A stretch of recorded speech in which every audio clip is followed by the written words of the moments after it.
ಜೀವನದ ಆತ್ಮೀಯರೇ ಮತ್ತು ಆಯುಷ್ ಟಿವಿ ವೀಕ್ಷಕರೇ, ಶ್ರೀ ಸಿದ್ಧಲಿಂಗೇಶ್ವರ ಯೋಗವನ ಬೆಟ್ಟ ಅರ್ಪಿಸುವ ವನಮೂಲಿಕೆ ಕಾರ್ಯಕ್ರಮ ಪ್ರತಿ ಸೋಮವಾರ ಮತ್ತು ಶುಕ್ರವಾರ ಬೆಳಗ್ಗೆ 11:30ರಿಂದ 12:30ರವರೆಗೆ ವೀಕ್ಷಿಸಿ. ನೇರ ಪ್ರಸಾರದಲ್ಲಿ ನಿಮ್ಮ ಅನಿಸಿಕೆ ಹಾಗೂ ಅಭಿಪ್ರಾಯಗಳನ್ನು ನಮಗೆ ತಿಳಿಸಿ ಮತ್ತು ಕಾರ್ಯಕ್ರಮದ ಉಪಯೋಗವನ್ನು ಪಡೆದುಕೊಳ್ಳಿ. ಹಲ್ಲು ದಂತಗಳ ರಕ್ಷಣೆಯನ್ನ ಮಾಡಿಕೊಳ್ಳಿಕ್ಕೆ ಒಂದು ಹಲ್ಲು ಪುಡಿಯನ್ನ ಪರಿಚಯಿಸ್ತಾ ಇದ್ದೀನಿ.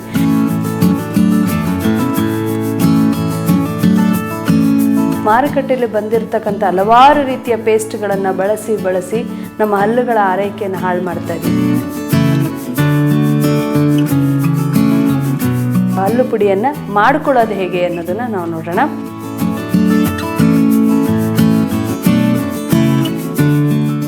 ನಮಸ್ತೆ ವೀಕ್ಷಕರೇ, ಅಡುಗೆ ಮನೆ ವೈದ್ಯ ಕಾರ್ಯಕ್ರಮಕ್ಕೆ ತಮಗೆಲ್ಲರಿಗೂ ಆತ್ಮೀಯವಾದಂಥ ಸ್ವಾಗತ. ಪ್ರತಿದಿನ ಒಂದಷ್ಟು ಔಷಧಿಗಳನ್ನು ತಿಳಿಸುವಂಥ ಪ್ರಯತ್ನ.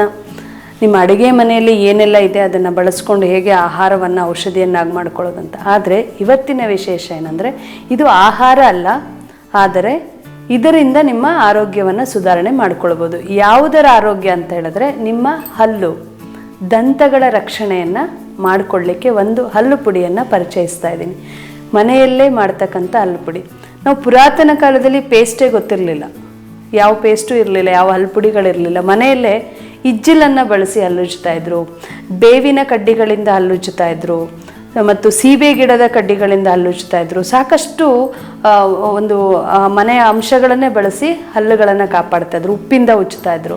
ಇದೆಲ್ಲದರಿಂದ ಏನಾಗ್ತಿತ್ತು, ಅಲ್ಲಿರೋ ಬ್ಯಾಕ್ಟೀರಿಯಾಗಳು ನಿವಾರಣೆ ಆಗ್ತಿದ್ದು, ನೈಸರ್ಗಿಕವಾಗಿ ನಮ್ಮ ಹಲ್ಲನ್ನು ನಾವು ಕಾಪಾಡ್ತಾ ಇದ್ವು. ಆದರೆ ಇತ್ತೀಚೆಗೆ ಮಾರುಕಟ್ಟೆಯಲ್ಲಿ ಬಂದಿರತಕ್ಕಂಥ ಹಲವಾರು ರೀತಿಯ ಪೇಸ್ಟ್ಗಳನ್ನು ಬಳಸಿ ನಮ್ಮ ಹಲ್ಲುಗಳ ಆರೈಕೆಯನ್ನು ಹಾಳು ಮಾಡ್ತಾ ಇದ್ದೀವಿ. ಆದರೆ ಮನೆಯಲ್ಲೇ ಪುರಾತನ ಕಾಲದ ಒಂದು ಹಲ್ಲು ಪುಡಿಯನ್ನು ಮಾಡ್ಕೊಳ್ಳೋದು ಹೇಗೆ ಅನ್ನೋದನ್ನು ನಾವು ನೋಡೋಣ.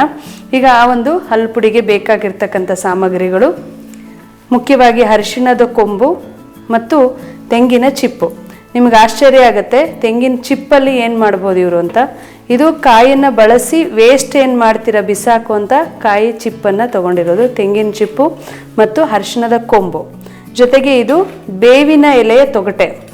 ಸೊ ಬೇವಿನ ಮರ ಏನಿರುತ್ತೆ, ಬೇವಿನ ಮರದ ತೊಗಟೆಯನ್ನು ತೊಗೊಂಡಿರೋದು. ಗೋಟಡಿಕೆ ಅಂದರೆ ಗುಂಡಡಿಕೆ, ಪಚ್ಚಕರ್ಪೂರ, ಲವಂಗ ಮತ್ತು ಅರಿಶಿಣ.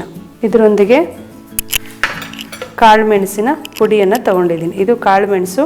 ಒಟ್ಟಾರೆ ತೆಂಗಿನ ಚಿಪ್ಪು, ಅರಿಶಿಣದ ಕೊಂಬು ಮತ್ತು ಬೇವಿನ ಮರದ ತೊಗಟೆ, ಹಾಗೆ ಗೋಟಡಿಕೆ, ಪಚ್ಚಕರ್ಪೂರ, ಲವಂಗ, ಕಾಳುಮೆಣಸು ಮತ್ತು ಅಚ್ಚ ಅರಿಶಿಣ ಪುಡಿ, ಇಷ್ಟನ್ನು ಬಳಸ್ಕೊಂಡು ಒಂದು ಹಲ್ಲು ಪುಡಿಯನ್ನು ತಯಾರಿಸ್ಬೇಕು. ಈಗ ನಾನು ಎಲ್ಲವನ್ನೂ ನಿಮ್ಮ ಮುಂದೆ ಮಾಡಿ ತೋರಿಸೋದು ಕಷ್ಟ ಆಗ್ಬೋದು, ಅದನ್ನು ಹೇಳ್ತಾ ಇದ್ದೀನಿ. ಸೊ ಈಗ ಈ ಒಂದು ತೆಂಗಿನ ಚಿಪ್ಪಿಗೆ ನೀವು ಬೆಂಕಿ ಹಚ್ಚಿ ಇದನ್ನು ಸುಡಬೇಕು. ಬೆಂಕಿ ಹಾಕಿ ಈ ಒಂದು ಚಿಪ್ಪನ್ನು ಸುಟ್ಕೊಳ್ಬೇಕು. ಸುಟ್ಟಾಗ ನಿಮಗೆ ಈ ರೀತಿ ಕರಕಲು ಸಿಗುತ್ತೆ. ತೆಂಗಿನ ಚಿಪ್ಪನ್ನು ಸುಟ್ಟರೆ ಈ ರೀತಿ ಕರಕಲು ಸಿಗುತ್ತೆ. ನನಗೆ ಇಲ್ಲಿ ಸುಟ್ಟು ತೋರಿಸೋದು ಕಷ್ಟ, ಅದಕ್ಕೆ ಹೊರಗಡೆ ಸುಟ್ಟು ತೊಗೊಂಬಂದು ತೋರಿಸ್ತಾ ಇದ್ದೀನಿ. ತೆಂಗಿನ ಚಿಪ್ಪನ್ನು ಸುಟ್ಟಾಗ ಈ ರೀತಿಯ ಕರಕಲು ನಿಮಗೆ ಸಿಗುತ್ತೆ. ಅದೇ ಚಿಪ್ಪನ್ನು ನೀವು ಸುಡ್ತಾ ಇರೋವಾಗ, ಇದು ಬೆಂಕಿಯಲ್ಲಿ ಬೇಯ್ತಾ ಇರೋವಾಗ ಅದರೊಳಗಡೆ ಒಂದೆರಡು ಅರಿಶಿಣದ ಕೊಂಬನ್ನು ಹಾಕಿ ಅದ್ರ ಜೊತೆಗೆ ಸುಟ್ಕೊಳ್ಬೇಕು. ಸುಟ್ಟಾಗ ಮತ್ತೆ ಅರಿಶಿಣದ ಕೊಂಬು ಕೂಡ ಈ ರೀತಿ ಸುಟ್ಟು ಕರಕಲಾಗುತ್ತೆ. ಇದೆರಡು ಕರಕಲಾಗಿರುವಂಥದ್ದು. ಈ ಎರಡು ಅಂಶಗಳೊಂದಿಗೆ ನೀವು ಮಾಡಬೇಕಾಗಿರುವಂಥದ್ದು, ಉದಾಹರಣೆಗೆ ಈಗ ಚಿಪ್ಪನ್ನು ಸುಟ್ಟು ನಾವು ಒಂದು ಕಡೆ ಇಟ್ಕೊಂಡಿದ್ದೀವಿ.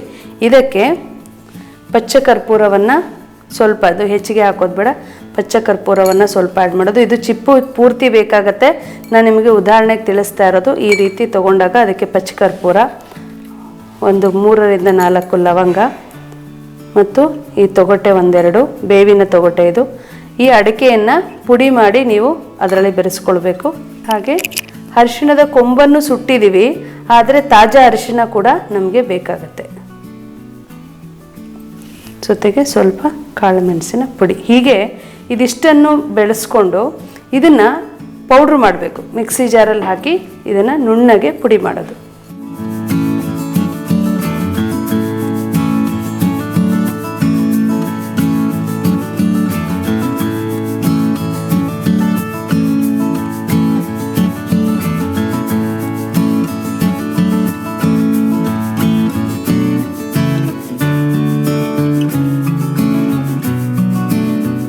ಈಗ ಎಲ್ಲವನ್ನು ಬಳಸಿ ನಾನು ಒಂದು ಪುಡಿಯನ್ನು ತಯಾರು ಮಾಡಾಗಿದೆ. ಇದು ನಿಮ್ಮ ಹಲ್ಲು ಪುಡಿ. ಇದಕ್ಕೆ ಸ್ವಲ್ಪ ಉಪ್ಪನ್ನು ಸೇರಿಸ್ಕೊಳ್ಳೋಣ. ಉಪ್ಪು ಕೂಡ ಒಂದು ಔಷಧಿ. ಸ್ವಲ್ಪ ಉಪ್ಪನ್ನು ಸೇರಿಸ್ಕೊತಾ ಇದ್ದೀನಿ.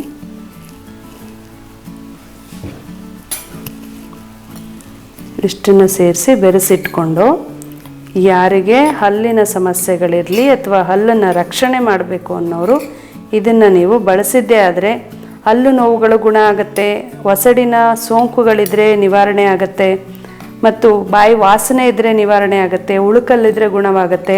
ಹಲ್ಲಿನ ಪೋಷಣೆಯನ್ನು ತುಂಬ ಚೆನ್ನಾಗಿ ಮಾಡ್ಕೊಳ್ಬೋದು. ನೋಡಿ ಎಷ್ಟು ಚೆನ್ನಾಗಿ ಎಂದು ಹಲ್ಲು ಪುಡಿ ರೆಡಿಯಾಗಿದೆ. ಇದರಲ್ಲಿ ನಿಮಗೆ ಪೇಸ್ಟಲ್ಲಿ ಸಿಗೋ ಥರ ರುಚಿ ಸಿಗೋದಿಲ್ಲ, ಆದರೆ ಹಲ್ಲಿನ ಆರೈಕೆಯನ್ನು ಮಾತ್ರ ಫಸ್ಟ್ ಕ್ಲಾಸ್ ಆಗಿ ಮಾಡುತ್ತೆ. ಯಾವ ಖರ್ಚಿಲ್ಲದೆ ರೆಡಿಯಾಗಿರ್ತಕ್ಕಂಥ ಹಲ್ಲು ಪುಡಿ. ಇದಕ್ಕೆ ಒಂದು ಟಿಪ್ಸ್ ಕೂಡ ಹೇಳ್ತೀನಿ. ಇದನ್ನು ಮಕ್ಕಳಿಗೆ ಯೂಸ್ ಮಾಡಬೇಕಲ್ಲ, ಏನು ಮಾಡೋದು?